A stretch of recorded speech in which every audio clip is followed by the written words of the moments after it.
Kidney stones, சிறுநீரகத்தில் கற்கள். இந்த மாதிரி சிறுநீரகத்தில் உங்களுக்கு அடிக்கடி கற்கள் இருக்குது அல்லது இப்போ தான் முதல் முறை கற்கள் இருக்குன்னு கண்டுபிடிச்சிருக்கிறோம்.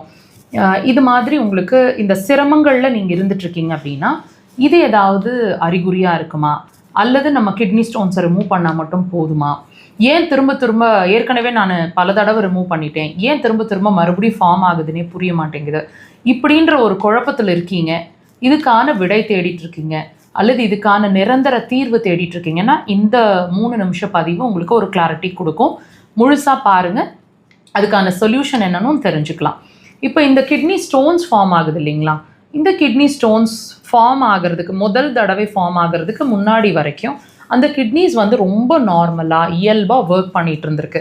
இந்த கிட்னி ஸ்டோன் ஃபார்ம் ஆகிறது முதல் தடவையோ அல்ல பல முறைகளோ ஃபார்ம் ஆகிட்டுருக்கு இல்லைங்களா, இது என்ன சொல்ல வருது, இந்த கிட்னி வந்து கற்களை ஃபார்ம் பண்ணி என்ன சொல்ல வருது நமக்கு அப்படின்னா, நான் இயல்பாக இல்லை, நான் நார்மலாக என்னால் என்னோடய வேலைகளை தினசரி செய்யக்கூடிய வேலைகளை என்னால் செய்ய முடியல அப்படின்றத அதோட செயல்திறனை குறைக்கிறது வழியாக உள்ள ஒரு கற்களை ஃபார்ம் பண்ணி விடுது. அப்போது ஒரு வலி ஏற்படுது, நம்ம வந்து உடனே அது என்னன்றதை கவனிக்க வைக்கிது.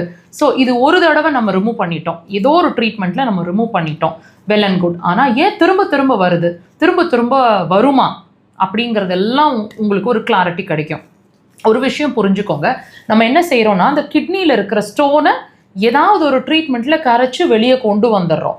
ஆனால் நம்ம என்ன செய்ய தவறிறோம்னு கேட்டிங்கன்னா, உள்ளே இருக்கிற பிரச்சனையோட அடிப்படை காரணம் அந்த கிட்னி ஸ்டோன் ஃபார்ம் ஆகிறதுக்கு, கற்கள் ஃபார்ம் ஆகிறதுக்கான ஒரு காரணம்னு ஒன்று இருக்கும் இல்லைங்களா, அதுதானே அந்த கிட்னி ஸ்டோன்ஸை ஃபார்ம் பண்ணிகிட்ருக்கு. ஸோ அது என்னன்னு தெரிஞ்சுக்க மிஸ் பண்ணிடுறோம், அல்லது அது ஏன் அந்த ப்ராப்ளம் க்ரியேட் பண்ணிகிட்ருக்குன்றதுக்கான சொல்யூஷனை தேட மிஸ் பண்ணிடுறோம்.